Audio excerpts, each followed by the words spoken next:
দর্শক বন্ধুরা, আজকে তোমাদের এজ দিয়ে সুন্দরভাবে একটি দোয়েল পাখি এঁকে দেখাবো।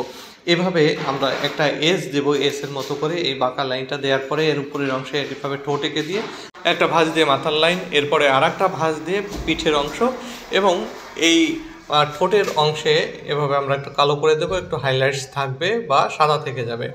এরপরে এঁকে দিতে হবে আমাদের ঠোঁটটাকে সুন্দরভাবে শেপে নিয়ে আসার পরে মোটামুটি আমাদের চোখ এঁকে দিতে হবে। চোখটা একটু বড় রাখতে হবে, কারণ কালো আমরা যখন করে দেব চোখটা যাতে সাদা দেখা যায়।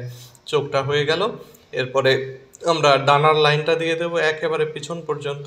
এই ডানার অংশটা এভাবে আমি যুক্ত করে দিলাম। এরপরে দোয়েল পাখির ডানার মধ্যে যে সাদা একটা অংশ থাকে অলিম্পিক ব্যাটারির একটা শেপের মতো করে, সেই শেপটা আমাদের তৈরি করে দিতে হবে।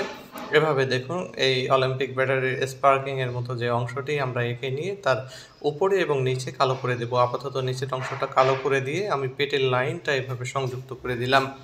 পেটের লাইনটা হয়ে গেল। এরপরে ডানার নিচে আর একটা সাদা অংশ থাকে, সেটাও আমি এইভাবে দিয়ে দিলাম।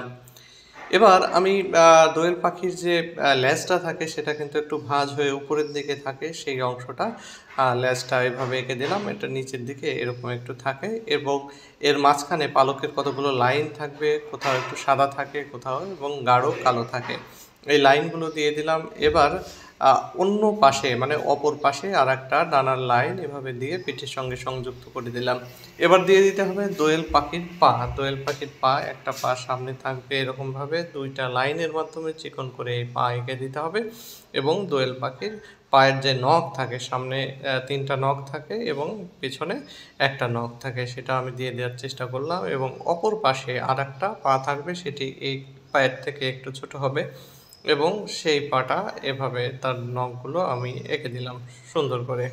নখগুলো আঁকার পরে এবার আমার একটু মোটা ব্রাশ পেন দিয়ে আমি কালো রঙটা করে দিচ্ছি। ওর যে পিঠের অংশ এবং ডানার যে অংশগুলো আগে মার্ক করে রেখেছিলাম, সাদা অংশটা রেখে বাকি অংশ কালো করে দিচ্ছি।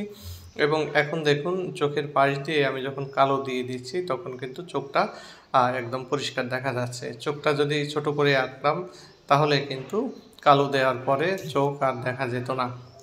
এবার দেখুন, বুকের অংশটা দিয়ে দিচ্ছি। বুকের অংশটা দেওয়ার পরে দোয়েল পাখির যে কালার সেটা প্রায় চলে আসছে। পেটের নিচে সাদা কালার থাকবে, সেই অংশটা আমরা দিয়ে দিচ্ছি এবং ভালো করে সব জায়গায় কালো করে দিতে হবে। এই ফোঁটা ফোঁটা সাদা থাকলে সেটা কিন্তু দেখতে ভালো লাগবে না। এবার লেজের কিছু জায়গা আর একটু কালো করে দিলেই আমাদের দোয়েল পাখির রং করা শেষ হয়ে যাবে। এরপরে দোয়েল পাখির পায়ের নিচেও আমাদের একটু সবুজ রং দিয়ে দেওয়া উচিত। আমি সেই রংটা দিয়ে দেব। তার আগে আমি যে দোয়েল পাখির যে শেপটা, লেজের শেপটা এভাবে একটু ঠিক করে দিলাম।